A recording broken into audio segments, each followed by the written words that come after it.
seeing Mr. Feroz Ahmed is back with us right now, and we fixed that connection with you, Mr. Ahmed. You were saying, and you were taking us through what your expectations are today. I just hope that I am audible to you now. Yes, absolutely. Please go ahead. Okay, thank you so much. You see, for a start, my homage to all those girls and all those people in Iran who lost their lives in this protest about hijab.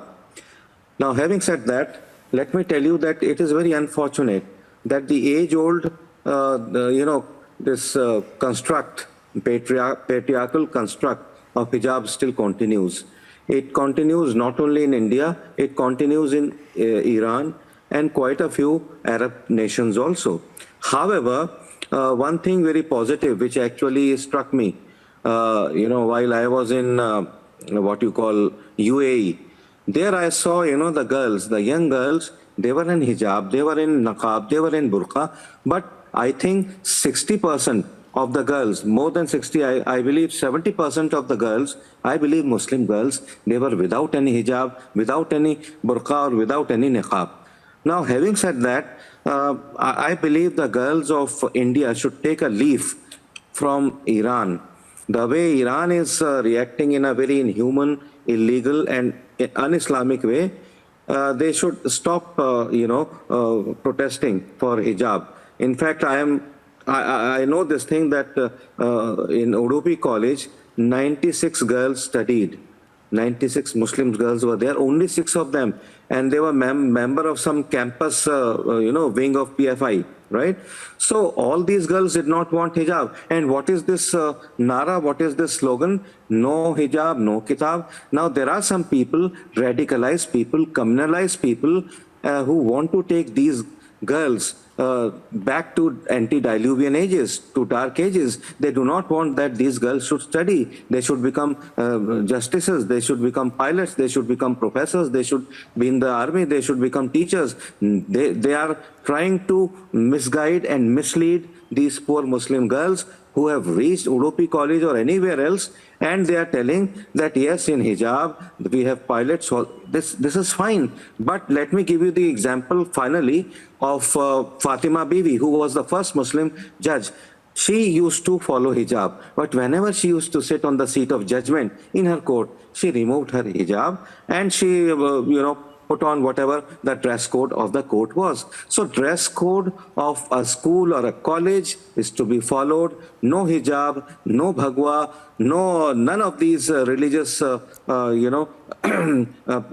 things which are there. They should be used in the in the classroom. And last point, please, yes, just bear with me. Last point is that a lot of misconception is created about hijab. Hijab is only not allowed in the classes or maybe in the campus, but it is allowed everywhere else. Outside the campus it is allowed, in the markets, on the roads, in the weddings, in the malls, everywhere it is allowed. And India is being demonized. I was in UAE, I told you, in one lady officer very close to the king of UAE, King Zayed, she told me, Zayed bin Nahan, she told me that in India, Muslims are facing a lot of problem, hijab, azan, whatnot. So I clarified her. I told her, no, there is no country in the world which is as open for Muslims as India is. So it must stop. This madness must stop.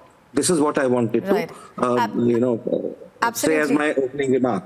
So this patriarchal construct of hijab must go. So, Mr. Ahmed, you hold the view that this patriarchal construct must go. Also, you believe that individual freedom needs to stop when you are inside a classroom, and the laws that govern a particular school or university must apply to everybody. Let me go back across to Udupi. Now, Udupi was the epicenter, Prajwal, and where it all began, where these girl students, as Mr. Ahmed was also talking about, began to protest. Now, give us a sense of what's happening over there. Is there security presence? Because I remember the time that the Karnataka High Court actually pronounced the verdict, there was a huge amount of security that was put in place.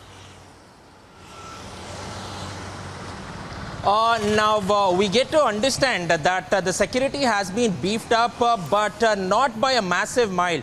because what has exactly gone on to happen over here is that the Karnataka State Reserve Police have already been deployed. There are over 16 to 18 platoons of the KSRP which has been deployed, because this particular college was the epicenter of all the protests which took place, and we also saw some violence which was reported over here. And apart from that, there are also the Rapid Action Force which has been deployed too, and now the Karnataka cops are going on to monitor the social media channels very closely, because somewhat they are very alert over here, because they strongly believe that some miscreants might go on to spread false information which might create disturbance between two communities, and therefore all the social media handles are being closely monitored by the cyber sleuths here in Udupi. But definitely it is quite a regular day where all the students are coming inside college, all the students are going to the schools as well, so they seem to be unaffected by all of this.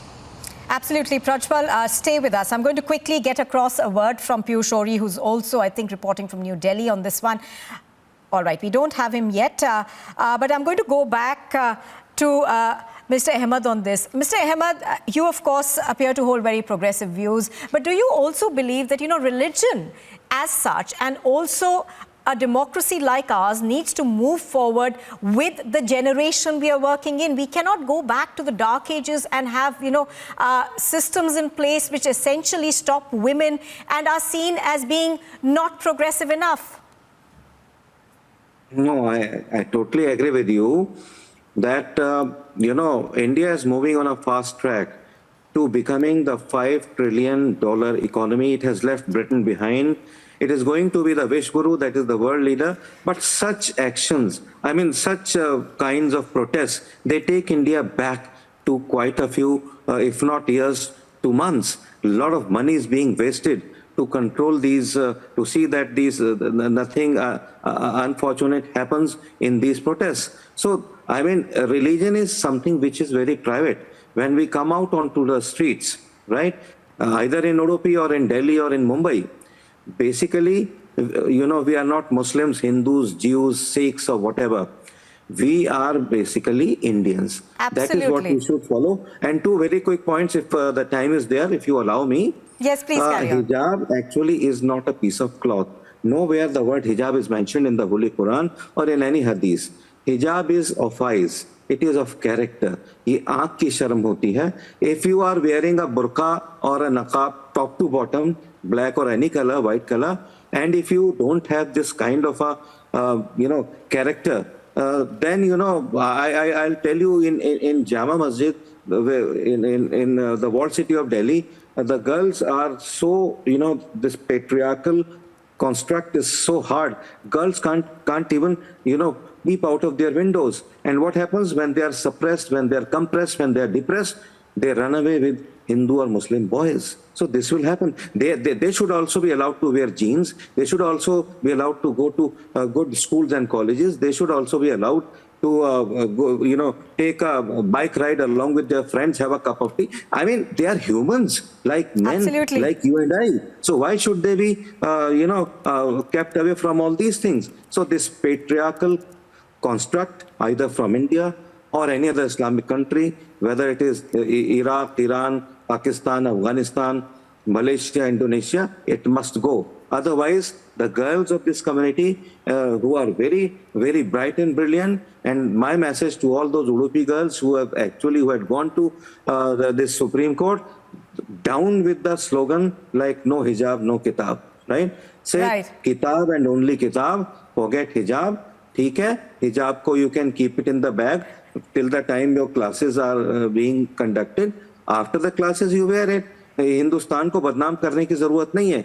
Hindustan, and last message for all my Muslim brethren who are listening to me, that मुसलमानों के लिए हिंदुस्तान से बेहतर कोई मुल्क और हिंदू से बेहतर कोई दोस्त नहीं. This they must believe. And a couplet which I usually say on channels, कोई मुश्किल नहीं है हिंदू या मुसलमान होना, हाँ बड़ी बात है इस दौर में इंसान होना. Let us be insan. Let us not be Hindus and Muslims. Let Absolutely. us not carry a green flag or a Bhagwa flag. Let us carry the Tiranga flag. That should be the spirit of each and every Muslim living in India, right. Or any NRI in any part of the world. Absolutely. Mr. Ahmed,